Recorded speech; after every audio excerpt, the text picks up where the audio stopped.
Indonesia Menyapa Malam.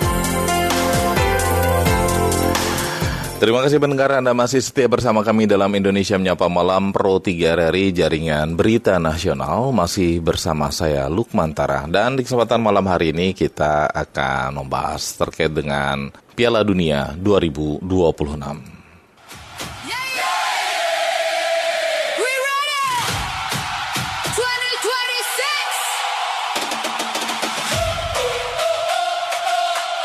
Pendengar, hiruk-pikuk Piala Dunia FIFA 2026 kini memasuki fase paling menentukan, di mana setelah perjalanan panjang sejak fase grup hingga babak gugur, kini kita berada di ujung laga. Momen di mana setiap detik, setiap sentuhan bola, dan setiap keputusan di lapangan menjadi penentu sejarah. Tim-tim terbaik dunia yang tersisa bukan hanya membawa strategi, tetapi juga beban harapan jutaan pendukung dari seluruh penjuru dunia. Ketegangan semakin terasa ketika pertandingan krusial mempertemukan kekuatan besar sepak bola dunia. Nama-nama seperti tim nasional Argentina, tim nasional Inggris, Spanyol hingga Prancis menjadi sorotan dengan performa yang kian matang di fase akhir turnamen.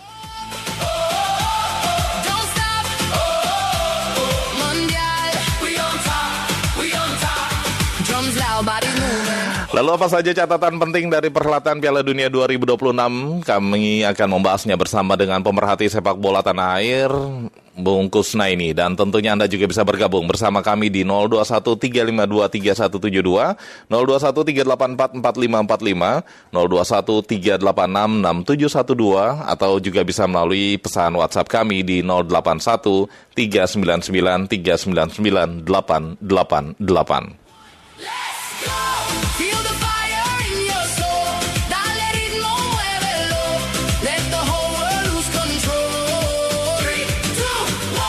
Kami sudah tersambung bersama dengan pemerhati sepak bola tanah air, M. Kusnaini. Bung Kus, selamat malam, salam olahraga. Salam olahraga Jaya, Bung Lukman. Ya, Bung Kus, kalau kita lihat ya pertandingan dari awal, kita ada fase grup di mana banyak kejutan di Piala Dunia 2026 ini, di mana banyak tim-tim debutan justru memberikan perlawanan yang cukup sengit juga. Apa catatan dari sepanjang Piala Dunia 2026 ini sampai babak ke semifinal ini, Bung Kus? Iya, yang pertama memang Piala Dunia kali ini berbeda bagi sebagian besar tim ya, karena jumlah pesertanya sangat banyak dan itu memberi tantangan tersendiri ya. Jadwalnya menjadi sangat panjang. Untuk mencapai final itu rutenya lebih panjang dibanding beberapa Piala Dunia sebelumnya. Dan ingat bahwa waktunya juga bisa dibilang jauh lebih panjang karena untuk sampai ke final itu sebuah tim harus melewati mungkin hampir 1 bulan lebih ya, 36 sampai 38 hari, dan itu bukan hal yang mudah. Belum lagi mereka juga melakukan persiapan sebelum Piala Dunia.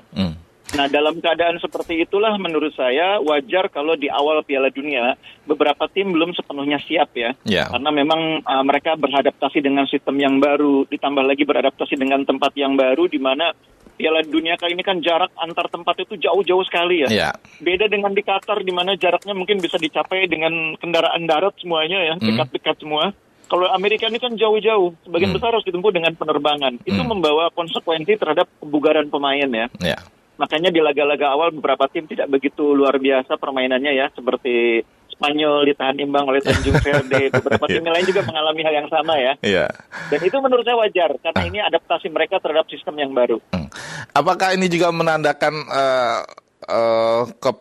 kapasitas pemain bola di beberapa negara ini sudah mulai merata nih, Bung Kus? Iya, karena memang faktanya semua tim itu sekarang memiliki pemain yang punya background bermain di kompetisi di Eropa sebagian besar ya.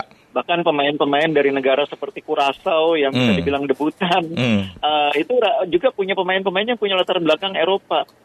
Tim yang bermain dengan sebagian besar 95% pemain lokal itu mungkin sedikit sekali ya. Mungkin cuma Saudi mungkin ya. Tanjung Verde aja punya banyak pemain yang main di Eropa. Yang main di kompetisi domestik mayoritas itu tidak banyak ya, mungkin cuma Arab Saudi, Qatar, beberapa negara Asia lah. Dan ini menurut saya keuntungan tersendiri bagi timnas yang memiliki pemain-pemain yang punya latar belakang main di kompetisi yang cukup ketat ya, di Eropa, di Amerika atau di Amerika Latin itu membuat mereka lebih mudah beradaptasi dengan situasi turnamen. Namun pada akhirnya memang tim yang bisa lolos sampai di semifinal, akhirnya ya tim yang itu juga yang memang punya rekam jejak bagus, punya materi pemain berkualitas, dan lebih punya pengalaman bermain di pertandingan-pertandingan sulit. Perbedaan antara pertandingan fase grup dengan pertandingan fase gugur itu sangat jelas.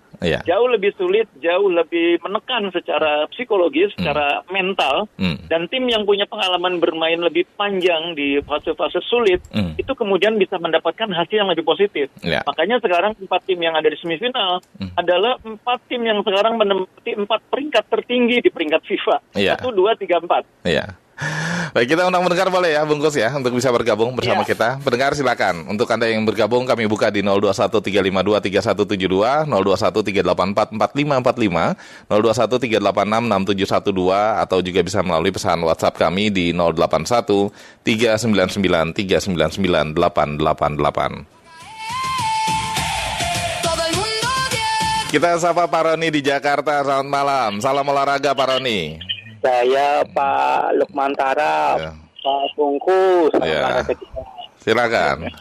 Pengamatan saya itu semuanya masuk loh Pak Lukman. Iya. Oh, prediksinya. Nah, ini masuk. Nah, pengamatan saya berikutnya ya kayak kemarin. Kalau abjad ABC, kalau 19 itu hurufnya itu S. Nah, apakah Spanyol yang akan menjadi juara dunia? Kan S-nya kan Spanyol. Iya. Lainnya S kan nggak ada. A, I, sama P kan 11. Nah, pada itu saya sih prediksi saya finalnya itu Spanyol lawan Inggris. Kenapa Inggris? Karena 3 bulan lalu Raja Charles III bersama Ratu Camilla bertemu Donald Trump di Gedung Putih. Mereka membahas bilateral. Selain itu, ketika mereka empat mata, ya setidaknya bos Inggris masuk final di Piala Dunia 2026 dong. Nah, kira-kira begitu. Baik, ya. Terima kasih ya Pak Roni ya. Dari Jakarta kita ke Bogor. Bu Dinda, selamat malam, salam olahraga. Malam kembali Bung Lukman, salam olahraga. Ya, silakan. Lebih enak ngomongin olahraga, lebih enak ngomongin sepak bola Piala Dunia daripada dengar koruptor terus. Bungkus, selamat malam, salam olahraga. Gak kedengeran suaranya? Kedengaran kan? Gak kedengeran suara bungkusnya. Terdengar ya? Oh, Jaya. Selamat malam, ya. Senangnya kalau dengar. Jadi di fase-fase terakhir ini sebagai penikmat bola itu agak deg-deg plus. Senang-senangnya aja ada kalau prediksinya tepat seperti kemarin tuh Argentina prediksi tepat dan senang hati gitu. Walaupun penuh dengan kontroversi sebelum dan setelahnya tentang Argentina itu banyak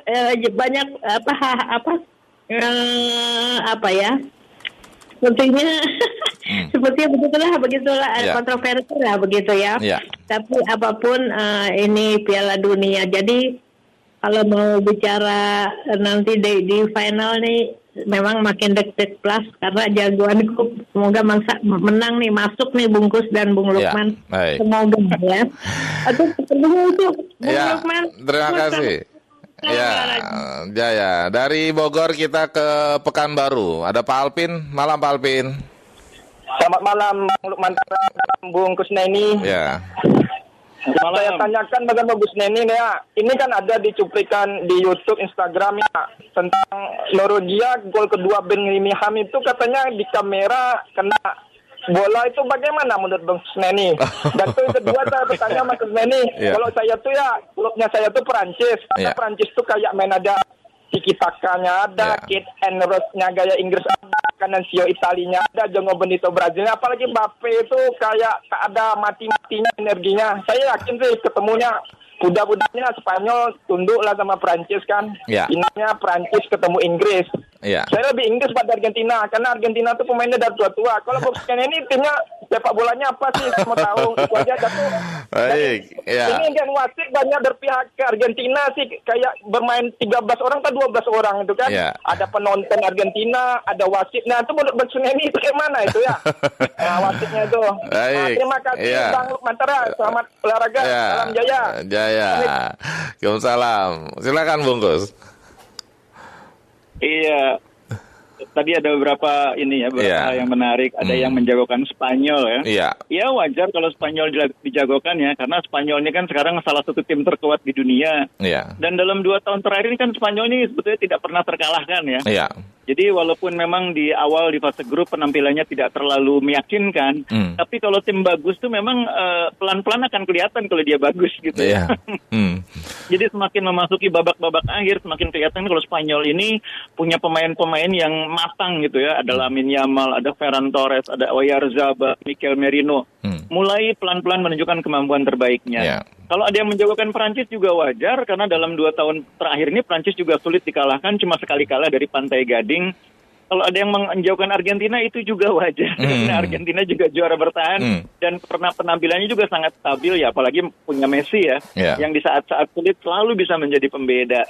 Kalaupun menjauhkan Inggris juga wajar, karena Inggris juga 2 tahun terakhir juga termasuk tim yang sangat kuat, hanya sekali kalah dari Jepang ya dalam 2 tahun terakhir. Jadi memang ini 4 tim yang lolos ke semifinal ini memang tim-tim yang sedang dalam grafik yang sangat baik ya. Kemudian yang kedua, terkait dengan isu kontroversial, kontroversi ya, itu memang perdebatan yang tidak akan selesai karena dalam sepak bola modern kita kan menggunakan perangkat teknologi yang namanya video assistant referee. Dan bola yang dipakai juga bola yang sudah menggunakan teknologi chip ya. Nah kalau bola yang digunakan itu memberikan respon bahwa mengenai bagian tertentu yang mengganggu arah bola, itu harusnya akan terdeteksi oleh kamera VAR. Saat minimal akan masuk informasinya ke ruang VAR. Tapi menurut informasi yang saya dapat, tingkat sentuhannya itu tidak cukup untuk menciptakan respon dari bola tersebut kepada ruang VAR. Sehingga dianggap tidak mengganggu jalannya pertandingan. Ya ini memang perdebatan yang tidak akan pernah habis ya. Sama seperti kita berdebat tentang golnya Maradona, itu juga tidak akan pernah habis. Oh, yang tangan itu Tuhan ya. Begitulah memang daya tarik sepak bola ya. Ada hal-hal yang tidak selalu bisa dikendalikan oleh faktor manusia maupun teknologi. Dan itulah yang menjadikan sepak bola itu selalu menarik ya. Selalu membuka ruang untuk terjadinya perdebatan. Dan itu pula alasan mengapa sepak bola itu ditunggu terus oleh orang. Semakin diperdebatkan semakin ditunggu gitu ya. Tadi Pak Alvin katanya boleh dong spill pilihan dari bungkus itu jagoannya apa nih? Jadi sebelum Piala Dunia, saya kan sudah berkali-kali diwawancara oleh RRI ya. Termasuk saya pernah hadir di acara di RRI Ritual, bertemu dengan puluhan supporter dari berbagai kelompok ya. Saya bilang waktu begini, calon juara dunia itu ada 3 klaster lah. Klaster pertama itu cuma diisi oleh 3 tim. Prancis, Spanyol, dan Argentina. Terbukti 3-tiganya masuk semifinal. Klaster kedua itu tim-tim yang saya bilang sebagai kandidat kuda hitam. Ada Inggris, ada Brasil, ada Jerman. Dan terbukti Inggris menjadi tim keempat yang lolos ke semifinal. Nah, klaster ketiga itu sisanya. Ada macam-macam lah. Ada Jepang, ada Korea, ada Belgia, dan sebagainya. Dan terbukti memang tim klaster ketiga ini tidak ada yang bisa mencapai semifinal. Jadi sampai sejauh ini 3 tim yang ada di klaster pertama yang saya sebut sebagai kandidat juara itu masih punya peluang sama besar untuk juara. Baik. Nah, ini Prancis. Ya, gimana? Ya, ini yang jadi pertanyaan, ada apa dengan Brazil, bungkus, sampai harus tumbang dengan Norway? Jadi memang Brasil saat ini tidak dalam generasi terbaiknya ya kalau menurut saya. Kalau kita bandingkan kualitas pemain Brasil dengan kualitas pemain Prancis, harus diakui dengan jujur saat ini kualitas Prancis lebih bagus. Kalau kita bandingkan Brasil dengan Spanyol, harus kita akui saat ini kualitas pemain Spanyol lebih bagus.